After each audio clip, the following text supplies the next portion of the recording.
तिलेश्वर ठारे जनसाधारण उत्सर्ग है थंडा पानीय जल प्रकल्प।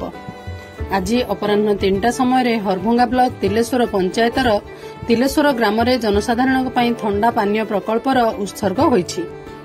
ग्रीष्म प्रभाव जोगु बौद्ध जिलार धनजीवन को व्यतिव्यस्त कर चलित वर्ष एपरिक सारा राज्य में सर्वोच्च तापमात्रार जिला बा उत्तप्त जिला भाव बौद्ध जिला को ओडिशा पाणीपाग विभाग रेकर्ड करथिला एवं 45 डिग्री तापमात्रा ऊर्ध्व रेकर्ड होइथिला। एही ग्रीष्म प्रभाव जिलार हरभंगा ब्लॉक रे पानीय जल उपरे प्रभाव पकाइछि।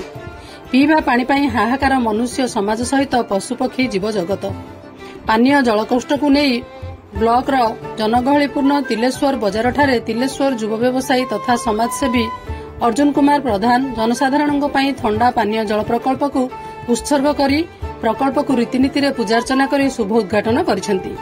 एही तिलेश्वर बजार उपरे ब्लॉक रो तिलेश्वर धौलपुर रामगढ़ सांपोस आदि पंचायतर ग्रामवासी दैनंदिन निर्भर करने सहित अति पुरातन रविवार हाट उपरे जिला और बाहर जिलार व्यवसायी एवं ग्राहक निर्भर करती।